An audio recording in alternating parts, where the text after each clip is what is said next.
CM బృందం విదేశీ టూర్తో రాష్ట్రానికి 36,000 కోట్ల పెట్టుబడులు వచ్చాయని ప్రభుత్వం ప్రకటించింది. అమెరికా పర్యటనలో 31,000 కోట్లు రాగా దక్షిణ కొరియా పర్యటనలో 4,600 కోట్లు వచ్చాయన్నారు. ఓవరాల్గా 8 నెలల పాలనలో కాంగ్రెస్ సర్కార్ రాష్ట్రానికి 71,000 కోట్లు పెట్టుబడులు తీసుకొచ్చిందని చెప్పారు. విదేశీ పర్యటన ముగించుకుని హైదరాబాద్ వచ్చిన ముఖ్యమంత్రి రేవంత్ రెడ్డికి గ్రాండ్ వెల్కమ్ లభించింది. పార్టీ కార్యకర్తలు పెద్ద ఎత్తున శంషాబాద్ ఎయిర్పోర్ట్లో సీఎం బృందానికి ఘన స్వాగతం పలికారు. తెలంగాణకు భారీ పెట్టుబడుల లక్ష్యంగా అమెరికా, సౌత్ కొరియా దేశాల్లో పర్యటించింది సీఎం రేవంత్ రెడ్డి టీం.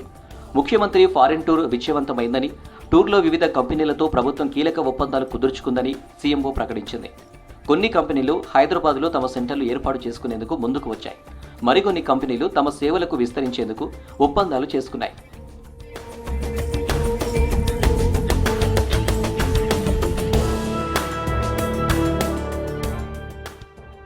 విదేశాల్లో తెలంగాణకు మంచి ఎంకరేజ్మెంట్ ఉందని చెప్పారు రాష్ట్ర IT industries minister Sridhar Babu.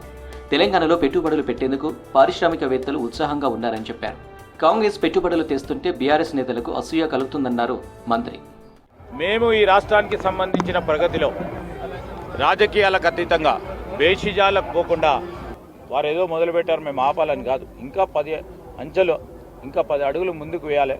దీంట్లో కొంతమందికి అసూయ కలుగుతూ ఉండొచ్చు. ఉపాధి కల్పించాలి, పెట్టుబడులు తీసుకురావాలి.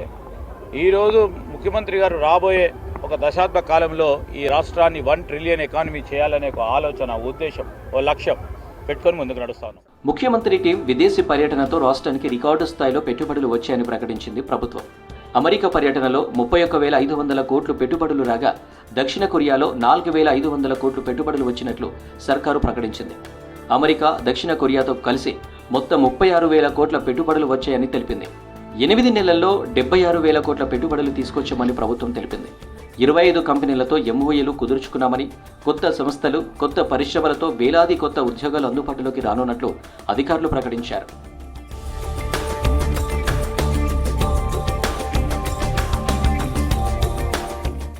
హ్యుండాయ్ మోటార్స్ తెలంగాణలో మెగా ఆటోమేటిక్ పరీక్ష కేంద్రం ఏర్పాటుకు ఒప్పందం జరిగింది. హైదరాబాద్ను గ్లోబల్ హబ్గా ఎంచుకుంటామని ఆ సంస్థ ప్రకటించింది.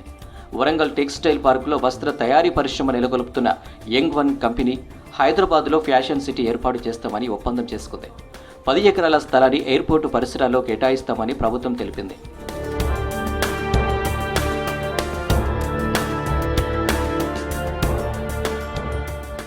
బ్యూటీ ఇండస్ట్రీ ట్రేడ్ అసోసియేషన్తో రాష్ట్ర ప్రభుత్వం ఒప్పందం చేసుకుందని ప్రభుత్వం తెలిపింది. మరో 3 కొరియన్ కంపెనీలు తెలంగాణలో పెట్టుబడులు పెట్టేందుకు ప్రణాళికలు ప్రకటించాయని చెప్పింది. డాంగ్బాగ్ ఫార్మా కంపెనీ 200 కోట్లతో పెట్టుబడి పెట్టనుండగా ఎల్ఈడి మెటీరియల్ తయారీ ప్లాంట్తో పాటు రీసెర్చ్ అండ్ డెవలప్మెంట్ కేంద్రం ఏర్పాటుకు ఆ సంస్థ ముందుకొచ్చినట్లు తెలిపారు అధికారులు.